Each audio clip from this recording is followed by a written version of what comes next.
Welcome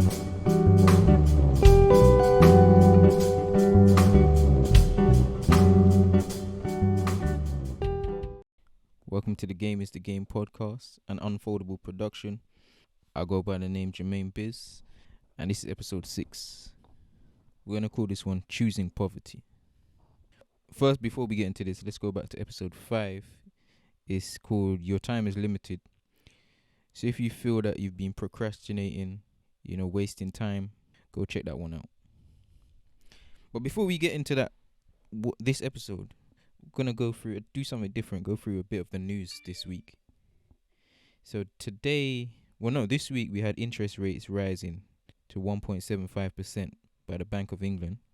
So that just means that to borrow money, it's going to cost you more money.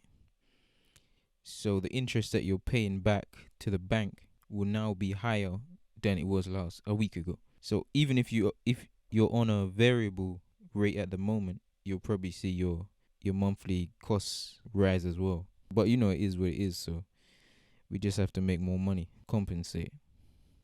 Another thing that happened in this week was Tesla 3-for-1 split. The stock price is currently $863, so at the current price with 3-for-1 it's going to be around 287. So I don't think we know the date it's going to happen yet, but we can expect Tesla to be around the $300 mark. Another thing that happened this week I wanted to discuss was cheese. Dairy, cheese. So I went to Tesco and I usually buy the 2-pack. It's 2 packs of cheese, right? So it's usually 2 for £3 before. Not too long ago, it was 2 for £3. Then the price went up 2 for $3.50. I was like, okay, 50p more. Not really feeling that, but it is what it is. Now the price is 2 for £4. Now, £3 to £4 might not seem like a big jump, but I just checked, and that's a 33.3% rise in cost. What was £3 is now £4. So you might think, it's only £1, but a 33% rise. So when people talk about inflation, that's what inflation is. Buying the same stuff that you usually buy, but now it's costing you much more. So the money that you earn is stretching much less, and that's how it works. So gonna get into this episode is choosing poverty. So the aim of this episode is to get you to keep more of your own money. Obviously some people are born into poverty, it can't be helped, but in some circumstances people choose poverty by their own actions. It's like if you're spending more than you make, that's a choice that you've made. Move into poverty. So you need to cut your costs. First, actually analyze how much you make, because it starts from there. How much are you getting? If it's £1,000, £2,000, whatever it is, know how much you get. Write that down. And this is what I do every because I get paid every Friday.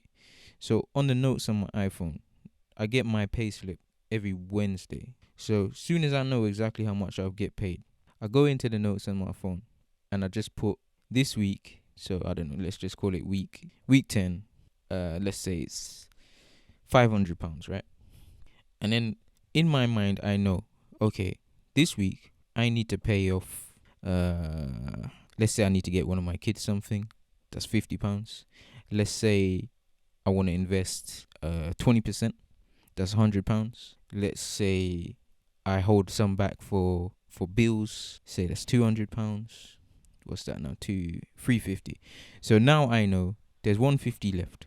And then more than likely that's going to be taken up by something. But it's getting in the process of, before you've even received the money, to know where it's allocated. And if you do that every week, if you get paid weekly, or every month if you get paid monthly, you'll see that you start to learn where every penny goes, literally every penny.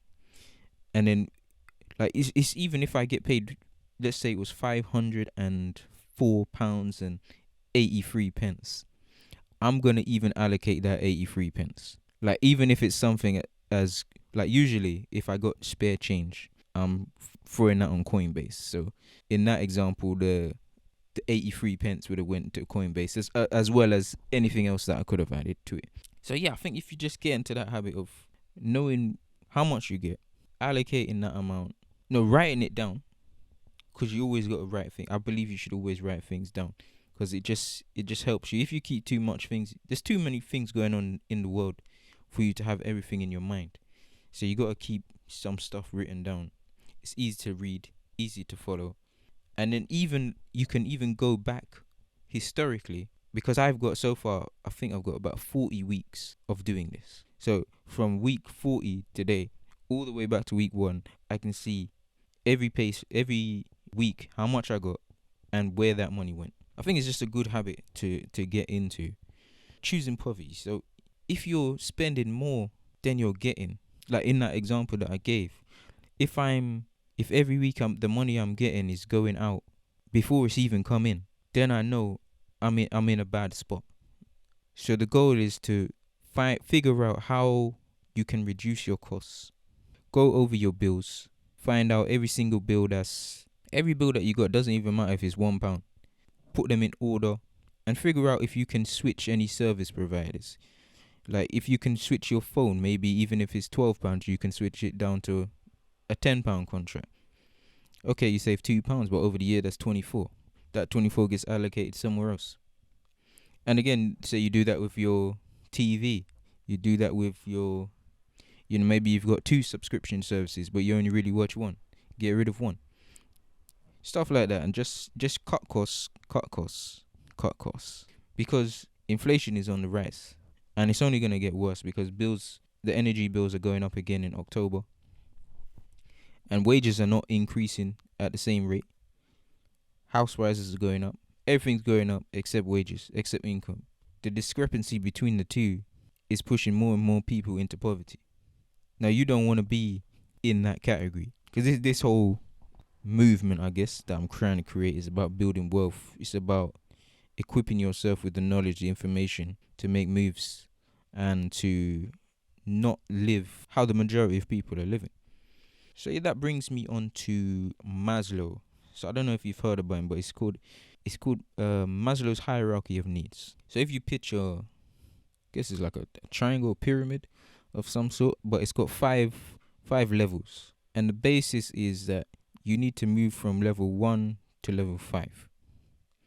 So the 5 levels are this: physiological needs, safety needs, love and belonging, esteem, and self-actualization. So right at the bottom with the physiological needs, we've got the basics, the very, very basics. We've got air, water, food, shelter, sleep, clothing, and reproduction. So those are the things that we need, like literally just to survive, just to get by. You're not thriving at that level, at level 1. So once you got that in order, then you can move up to level 2. So level 2 is safety needs. So that's personal security, employment, resources, health, property. I think most people are probably at that stage where, you're maybe employed, you're building your resources, improving your health, trying to get onto the property ladder. You're relatively, in this part of the world anyway, you'll be relatively secure. Then the next one is building more of I guess it's an emotional level, the love and belonging. So it's friendships and intimacy and family and, building a sense of connection. I think, that level there, it's not really wealth, I guess, but it will put you in the right mindset to elevate to the next one. Because without friendship and connections, no man is an island. We need each other. As much as many people think that they're on this journey alone, and to some degree you are, but you need other people's money is what's going to make you wealthy. So you need to be able to build relationships, sell to people, but it doesn't have to be in no unrighteous way. It's like you can still offer value. And I believe that friendship groups, they're super important because they can open your eyes up to things that you never thought about before. Your friend might have a connection to another guy, and then now all of a sudden you three are doing business together. Things can happen like that. And then the next level 4, is esteem. So that's respect, self-esteem, status, recognition, strength, freedom. And I think this is what most people are striving for. Yeah, we're trying to get there. We're trying to reach the freedom. Like that's the pinnacle. That's the goal. To be free. To not have to worry about the day-to-day struggles. And to get there, I guess people want respect in to be respected in their field, to be respected, as a man or as a woman. And just the self-esteem part, I think a lot of people like that, because you have to forget about the outside and know yourself, value yourself, understand who you are, where you're going, what you're capable of achieving. Then the fifth stage, self-actualization. That's the desire to become the most that one can be. I think very, very few people reach this level, because most people are just getting by. They coast through life, and I was coasting for a long time, so I know how it is. And it's like you're just there. Like, you're not really. It's like the days just roll into the next one. The week rolls into the next one. The month rolls into the next one. Before you know it, you're a year older, and not much has changed. And then you start looking at celebrities or people that are higher up than you as like some kind of superheroes. Like, but you can do it too. It's just you have to be dedicated and consistent, and actually know what you're trying to achieve. And I don't think many people know where they want to be. So it's like getting in a car and just driving, but there's no destination in mind. How are you ever gonna get there? So yeah, that's this week's episode. Like, yeah, take a look at Maslow's hierarchy of needs, and I guess look where you think you are, whether you're level 1, 2, 3, 4, 5, and if you've got any areas of improvement on any of the levels, try and plug those gaps. Try and move on to the next level. Oh yeah, I just wanted to end on a quote by James Baldwin. Anyone who has ever struggled with poverty knows how extremely expensive it is to be poor. So yeah, like the episode. If you took something, if you got some value from it, subscribe to the channel if you're unfoldable. Share with someone else who you feel might gain some wisdom, some insight from it. And leave a comment if there's something that inspired you, triggered you, or even if you want me to discuss something on the next episode. And always remember, the game is the game.